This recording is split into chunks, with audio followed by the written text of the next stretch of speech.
Hello, good morning. ഇന്ന് പൂക്കളിടാനൊക്കെ നേരം വൈകിട്ടാ, എണീക്കാനും വൈകി, സൺഡേ അല്ലേ. ഈ തുമ്പക്കൊടൊക്കെ ഞാൻ നമ്മുടെ വഴിയിൽ നിന്ന് പറിച്ച് ഇവിടെ കൊണ്ടുവന്ന് നട്ടതാട്ടാ. ഇല്ലെങ്കിൽ ഓണത്തിൻ്റെ സമയത്തൊന്നും ഈ സാധനം കാണാൻ കിട്ടില്ല, ആവശ്യക്കാർ കൊണ്ടുപോകും. അതുകൊണ്ട് ഞാൻ വീടിൻ്റെ സൈഡിൽ എല്ലാം വലിച്ചുകൊണ്ട് വന്ന് പറിച്ച് വെച്ചു. അങ്ങനെ പൂക്കളത്തിൻ്റെ നടുക്കിൽ വെക്കാനായിട്ട് തുളസിയിലയും തുമ്പപ്പൂവൊക്കെ പറിച്ചെടുത്തു കേട്ടാ. അങ്ങനെ തുളസിയിലയും തുമ്പപ്പൂവൊക്കെ പൂക്കളത്തിൻ്റെ നടുവിൽ വെച്ചു കേട്ടാ. ഇന്ന് മൂലല്ലേ, അപ്പം നമുക്ക് ചതുരത്തിലുള്ള കളടാന്ന് വിചാരിച്ചേക്കണേ. ഇതൊക്കെ വാങ്ങണ പൂക്കളാണ് കേട്ടാ. ഞങ്ങളുടെ അവിടെ വെള്ളം കയറുന്ന സ്ഥലമായതുകൊണ്ട് ചെടികളൊന്നും അങ്ങനെ പിടിച്ച് കിട്ടാറില്ല. ഇപ്രാവശ്യം പക്ഷേ ഞാൻ ചെടിച്ചട്ടിയും ഗ്രോ ബാഗൊക്കെ മേടിച്ചിട്ട് ചെടികളൊക്കെ കുറച്ച് നട്ടിട്ടുണ്ട്. ഒന്നും പൂവിട്ട് തുടങ്ങിയിട്ടില്ല. അതുകൊണ്ട് എല്ലാം വാങ്ങിച്ചു. ഇപ്രാവശ്യം ഫുള്ള് വാങ്ങിയിട്ടിട്ടേക്കണേ.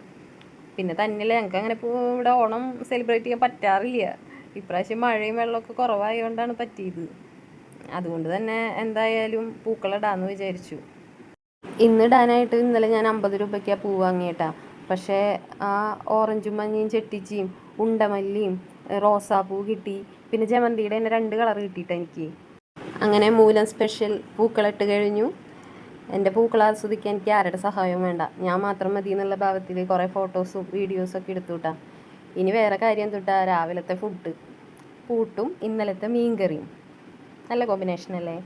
അങ്ങനെ അതൊക്കെ വയറ് നിറച്ച് കഴിച്ച് ഹാപ്പി ആയിട്ടിരിക്കുകയാണ് കേട്ടോ.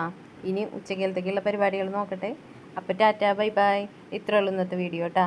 പിന്നെ ഈ മീൻ കറിയുടെ റെസിപ്പി വേണ്ടവർ എന്നോട് ചോദിച്ചാൽ മതി, ഞാൻ പറഞ്ഞുതരാം കേട്ടോ. സൂപ്പർ മീൻ കറിയായിരുന്നു.